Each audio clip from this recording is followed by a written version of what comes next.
비밀번호는 나한테 있어요라는 진세미의 고백이 공기 속에 떨어지자마자 건양그룹은 회장실보다 먼저 사람들의 목구멍에서부터 무너져 내리기 시작했는데요. 주하늘이 회장으로 앉은 뒤 겉으로는 쇄신이라는 말이 번쩍였지만 속에서는 다들 계산기를 두드리고 있었어요. 누가 진짜 권력을 쥐었는지, 누가 다음 차례인지, 그리고 무엇보다 진태석을 몰락시킬 수 있는 세상에서 가장 강한 무기가 어디에 있는지요. 그 무기가 스위스 계좌라는 말이 돌기 시작하자 사람들의 표정이 한꺼번에 변했었더라고요. 벌써 어디로 빼돌린 거니? 라는 질문이 그때부터 도처에서 튀어나왔고 질문을 던지는 목소리들은 하나같이 친절한 척을 하면서도 날카로웠습니다. 윤비서가 먼저 진세미를 불렀어요. 윤비서는 한혜라와 진세훈의 업무를 보좌하며 기업 내부의 흐름을 가장 가까이에서 보는 사람이었는데 요즘은 그 흐름이 사람을 집어삼키는 소리로 들려서 얼굴빛이 늘 어두워져 있었어요. 윤비서는 세미에게 조심스러운 말투로 다가갔는데요. 세미 아가씨, 관리 아가씨가 하고 계신 거죠? 세미는 그 한마디에 속이 울렁거렸어요. 관리라는 단어가 사실은 통제고 통제는 곧 표적이라는 걸 세미가 이제 알아버린 상태였거든요. 세미가 입술을 달싹이다가 겨우 관리는 제가 하고 있어요 라고 말했는데 윤비서는 안도하기보다 더 겁먹은 눈이 되더라고요. 그 소문은 순식간에 황 실장까지 들어갔어요. 황 실장은 진태석의 그림자 같은 신복으로 태석의 모든 지저분하고 어두운 일을 처리하는 해결사죠. 황 실장은 보고서 한 장을 넘기며 낮게 웃었어요. 회장 체제 오래 못 갈 겁니다. 뒤집기엔 명분이 부족합니다. 누군가의 입장에서 상식처럼 던져졌지만 사실은 반격을 준비하는 사람의 예고였어요. 황 실장은 그 자리에서 진태석에게 말했어요. 헤라 쪽이 수상합니다. 헤라가 나 몰래 무슨 짓을 꾸미는 게 분명해 보입니다. 진태석은 표정이 거의 안 바뀌었는데요. 진태석은 건양그룹 명예회장이라는 껍질을 쓰고도 내부에서는 여전히 괴물처럼 군림하는 사람이잖아요. 자신의 안위를 위해 누구든 희생시키고 차기범에게 살인 누명을 씌운 조작 사건의 배후로 살아온 사람입니다. 진태석은 잠깐 손가락을 탁 소리나게 두드리더니 돈부터 확인해라고 했어요. 그 말이 무서운 이유는 진태석이 돈이라고 말할 때는 결국 사람도 같이 정리된다는 뜻이기 때문이에요. 한혜라도 움직이고 있었어요. 한혜라는 56세의 건양그룹 부회장이자 과거 한영순이라는 초라한 이름을 지우기 위해 친딸 차정원을 유기했던 냉혈한이죠. 동시에 진태석과도 끊임없이 기싸움을 벌이며 제국을 만들고 지켜온 사람이었고요. 한혜라는 주하늘이 회장이 된 상황을 겉으로는 받아들이는 척하면서도 속으로는 이 판이 누구의 판인지 다시 계산하고 있었어요. 한혜라는 윤비서를 다시 불러 세미가 요즘 누구를 만나?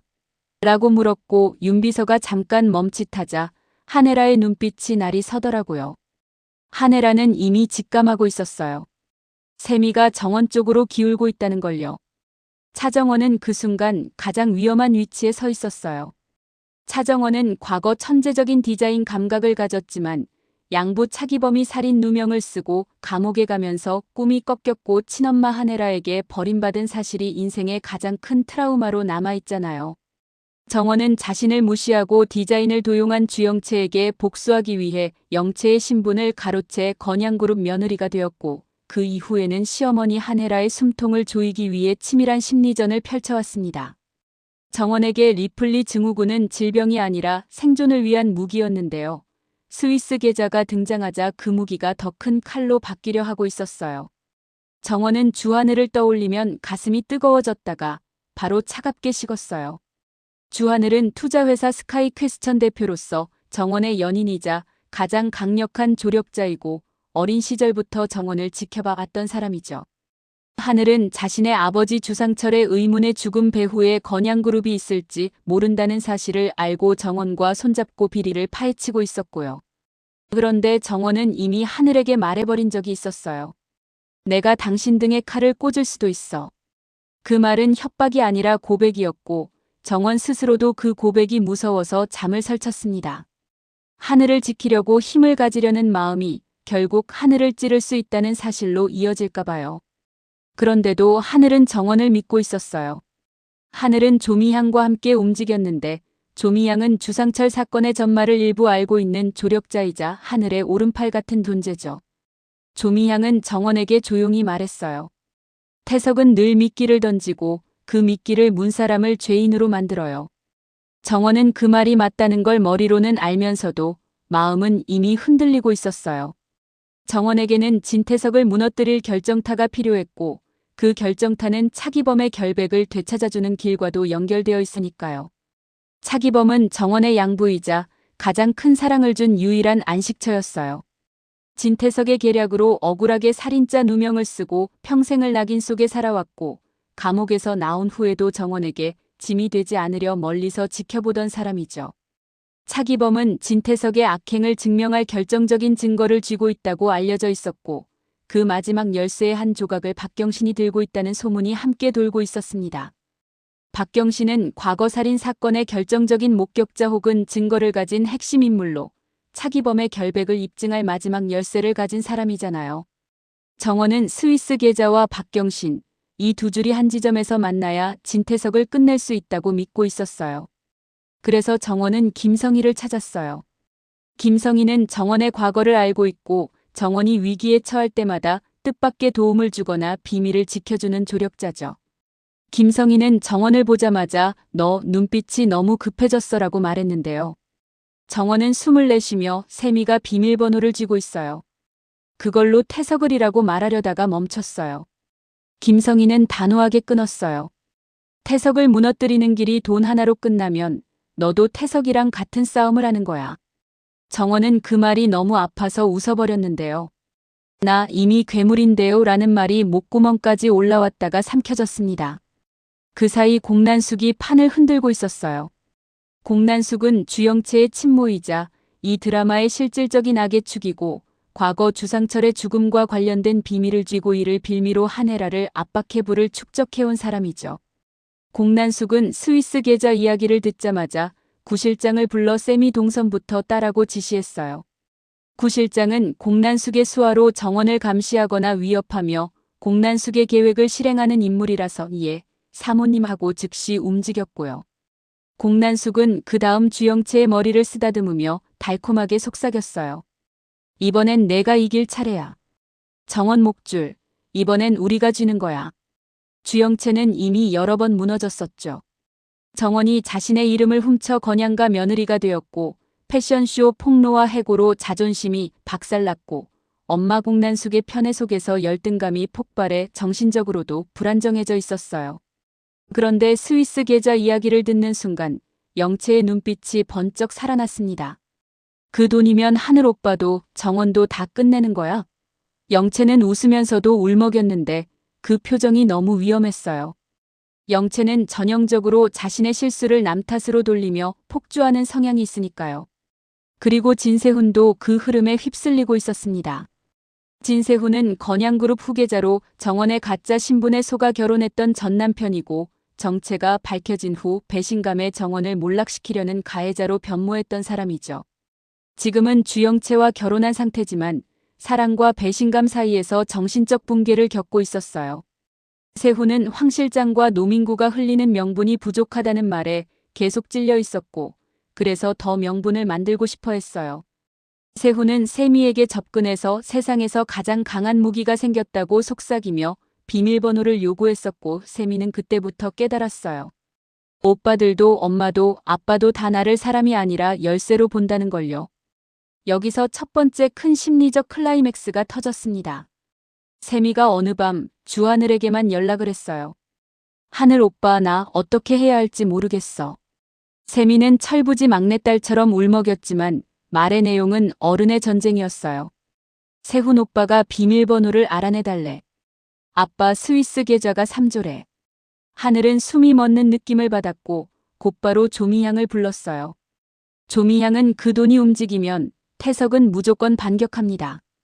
계좌에 손댄 사람을 범죄자로 만들고 그걸로 하늘 회장 체제를 무너뜨릴 수도 있어요 라고 경고했어요. 하늘은 그래도 태석을 끝낼 수 있잖아 라고 말하려다 끝내 말을 삼켰어요. 끝낼 수 있는 게 태석만이 아닐 수도 있거든요. 세미의 인생도 함께 끝날 수 있으니까요. 그래서 하늘은 정원을 불렀고 정원도 세미를 불렀습니다. 홍 셰프의 식당이 또다시 정보의 통로가 됐어요. 홍 셰프는 건양가 사람들이 자주 이용하는 식당을 운영하며 분위기를 환기시키는 감초 역할이지만 동시에 인물들 사이에 정보가 오가는 통로이기도 하죠. 홍 셰프는 일부러 큰 소리로 뱅쇼 드실래요? 속이 따뜻해집니다. 라며 주변을 떠들썩하게 만들어줬고 그 틈에서 정원 하늘조미 향김성희 세미가 마주 앉았어요. 세미의 손이 잔을 잡기도 힘들 정도로 떨리고 있었는데요. 정원은 그 떨림을 보며 마음 한구석이 미친 듯이 아팠습니다. 정원은 세미가 자기 이복이나 친자매일 수 있다는 가능성을 알고 있었고 그래서 더 복잡했어요. 가족이라는 말이 정원에게는 상처인데 그 상처가 또 다른 상처를 보며 흔들리고 있었거든요. 정원이 세미에게 물었어요. 벌써 어디로 빼돌린 거니? 정원의 목소리는 차갑게 들렸지만 속은 뜨거웠어요. 세미는 입술을 깨물고 말했어요. 관리는 제가 하고 있어요.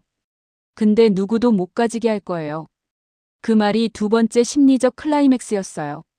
정원은 순간 화가 치밀었어요. 그 돈이 있어야 진태석을 한 방에 무너뜨릴 수 있는데. 하지만 동시에 김성희의 말이 떠올랐습니다. 돈으로 끝내면 너도 태석이랑 같은 괴물이라는 말이요. 정원은 그때 처음으로 자기 욕망의 정체를 의심했어요. 복수인지 권력인지 아니면 단지 상처가 만든 집착인지요. 세미는 마치 자신을 설득하는 것처럼 말을 이어갔습니다. 이 집안은 돈 가진 사람이 제일 괴물이 되잖아. 아빠도 그랬고 엄마도 그랬고 나도 그 돈 손에 넣는 순간 똑같아질 것 같아. 세미는 한혜라와 진태석을 동시에 떠올리고 있었고 그 둘이 만들어낸 공포를 그대로 입에 담고 있었습니다. 정원은 그 말을 들으며 숨이 막혔어요. 정원은 한혜라에게 버림받았고 진태석에게는 딸일 수도 있는 존재로 관리당해왔고 그 사이에서 살아남기 위해 거짓을 무기로 삼아왔으니까요. 세미의 결심은 정원과 정반대의 생존 방식처럼 느껴졌습니다. 그러나 판은 세미의 결심만으로 끝나지 않았어요. 노민구가 움직이기 시작했거든요. 노민구는 하늘과 대립하는 비즈니스 라이벌이자 건양그룹과 결탁한 인물이라 이런 혼란을 시장에 팔아먹는 데 능숙합니다. 노민구는 주하늘 체제는 오래 못 간다는 프레임을 키웠고 스위스 계좌에 손댄 세력이 있다는 소문까지 슬쩍 던졌어요. 동시에 안진아가 내부에서 정보를 흘리고 다녔습니다. 안진아는 건양그룹 디자인팀의 팀원이자 주영채의 신복이고 정원의 재능을 시기에 공난숙과 영채 사주를 받아 정원을 공경에 빠뜨리는 사내 스파이 역할을 하는 인물이죠. 안진아는 세미 아가씨가 요즘 누굴 만난다더라 같은 말로 사람들의 귀를 파고들었고 그 말은 곧장 공난숙에게 들어갔어요. 세 번째 심리적 클라이맥스는 납치처럼 빠르게 왔습니다. 세미가 집으로 돌아가는 길 구실장이 차를 막아섰어요. 구실장은 공난숙의 수하이고 공난숙의 계획을 실행하는 사람이라서 거칠게도 능숙하게도 움직였어요. 세미는 차 안에서 숨이 막혀서 문을 열지 못했는데 그때 정원이 나타났어요. 정원은 거짓과 전쟁 속에서 살아남아온 사람답게 감정이 무너지기 전에 몸부터 움직이는 사람이었습니다. 정원은 세미를 끌어안듯 차 뒤로 숨기며 낮게 말했어요. 세미야, 눈 마주치지 마. 내가 겁먹은 티 내면 걔들이 더 파고들어. 그 말이 너무 현실적이라서 세미는 오히려 울컥했어요. 정원은 자기한테는 그런 말해주는 사람이 없었거든요. 결국 세미는 결단을 더 빨리 내렸어요. 돈을 증거로 쓰되 누구도 소유하지 못하게 하겠다는 방식으로요. 조미향이 해외 창고를 알아보고 하늘이 법적 루트를 검토하고 김성희가 박경신과의 접점을 만들어줬어요. 박경신은 차기범 결백 입증의 마지막 열쇠를 쥔 인물로 등장할 수밖에 없었고 박경신은 조건을 걸었어요. 돈을 누가 가져? 그럼 또 다른 태석이 탄생해. 난 증거만 원해. 정원은 그 조건에 씁쓸하게 웃었는데요. 박경신의 말이 정원에게는 너도 괴물이 될 수 있다는 경고처럼 들렸습니다. 세미는 결국 스위스 계좌의 일부를 누구도 못 가지는 곳으로 흘릴 준비를 마칩니다.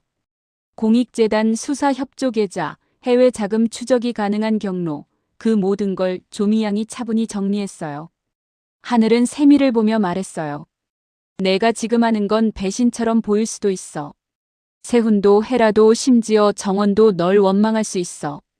세미는 고개를 들고 대답했어요. 그래도 해요.